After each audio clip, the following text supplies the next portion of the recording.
In the Aaron Swartz case, let me give you a sense of perspective. A kid kills himself at the age of 26 because the federal government is going after him. He could serve up to 50 years in prison for nonsense charges, things that are at most a violation of copyright law and a violation of terms of service, but should not be criminal, let alone a felony. Did you know that assaulting a Supreme Court justice, a very serious crime, could get you up to 1 year in prison? Wow. If you assault them with a dangerous weapon, it can get you a maximum of 10 years in prison. Cabinet secretaries, members of Congress, same law.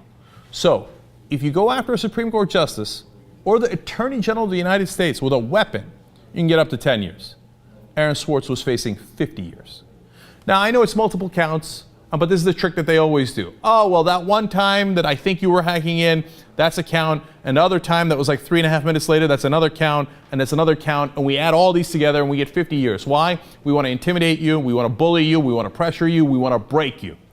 Because you do not bend to our power. If you do not bend to our power, we will break you. All right, number two, threatening the president. My God, that's really serious, right? They can get up to 5 years in prison.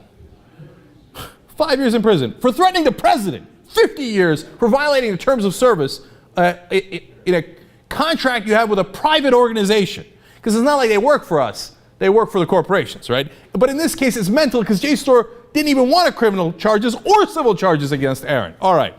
Knowingly spreading AIDS. People get killed that way, right? Maximum of 10 years in prison.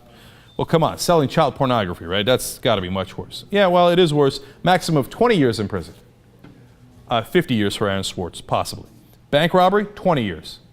Armed bank robbery, endangering others, maximum of 25 years in prison. You go to a bank with a shotgun, you get 25 years in prison. You go possibly hack in, it's not even hacking in, it's not fair because he had a contract with them. He didn't break into their system. He was already in their system. You violate the terms of service for this private contract that you have 50 years he was facing. They had already bankrupted him with all the money that had gone towards the case.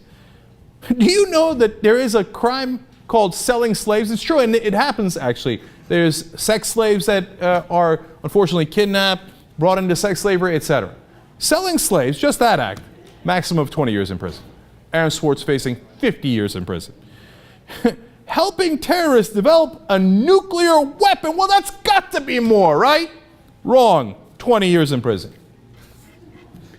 20 years in prison for helping Al-Qaeda develop a nuclear weapon. But what Aaron Swartz did, face up to 50 years in prison. You know what's criminal? What our government is doing to its citizens. That's what's criminal.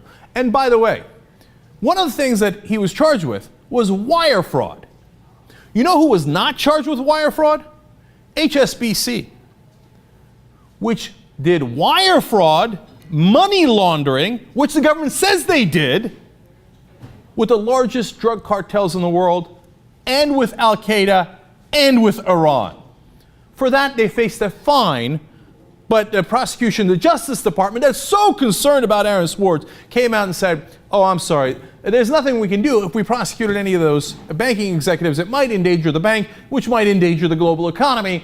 So you can do wire fraud with the largest drug cartels and terrorists in the world. But don't you dare violate a term of service with a private corporation, because then the government will come to get you, because you are dangerous.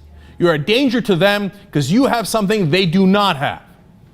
You can actually access information they do not want you to access, because you have a skill that they have not been able to neutralize yet. So they try to neutralize you through the laws. What our Justice Department did to Aaron Swartz is sickening, it is grotesque, and now he is dead, at least partly because of it, and I would say largely because of it. I hope they're proud.